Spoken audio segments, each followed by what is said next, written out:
Hey guys, in today's video we are going to be installing some Ozark Trail rod holders onto this old canoe that we picked up a while back.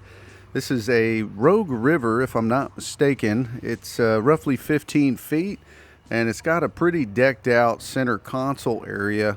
I'm a big fan of this little cubby that they have here that used to have a lid, and then of course this hatch that's got kind of like a live well set up in there. But we need to have some rod holders on this guy. It's got all kinds of little things left on it from the previous owner, and we want to add something to it. So we picked up these inexpensive rod holders from Walmart, and they seem pretty simple to install, but we'll go ahead and just film it just in case there are people having a tough time getting these put on their boat. For starters, let's go ahead and pull the label off. Make sure you do have a bag with just a couple of those screws included.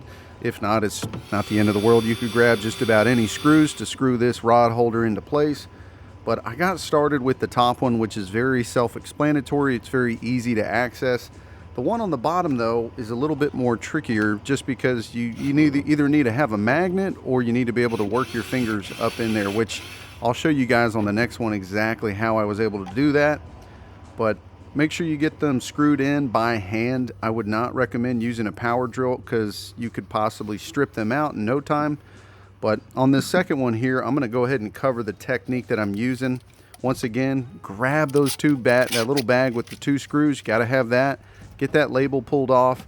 And then when you're putting the screws in, put them in between your index finger and your middle finger. It makes it a lot easier to get it into that bottom one. And really what we're using is just a little bit of pressure with a manual screwdriver to kind of find the spot, find the hole that we want to, go with.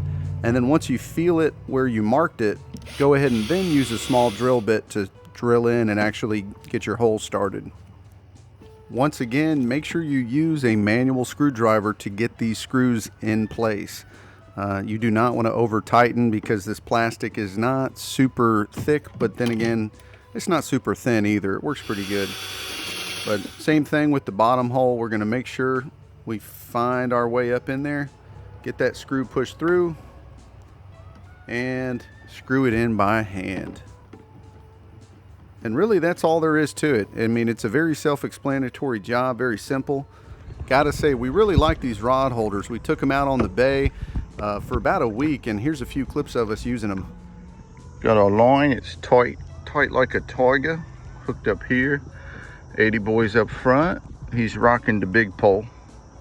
You got something? Yeah. Oh, nice. Good catch. It is a croaker, you're right. Got another croaker, bait stealer. Yeah. Little croaker action. Hey, fishing is fishing. We'll take it. Aiden's already caught a crab and he's caught a croaker. He's fishing it up. Doing a good job, son. Oh, he got off.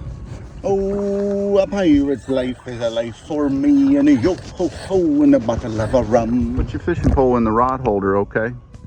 Safe to say I probably annoyed Aiden a little too much on this trip with my pirate songs and all, but that's what this is all about. Ooh.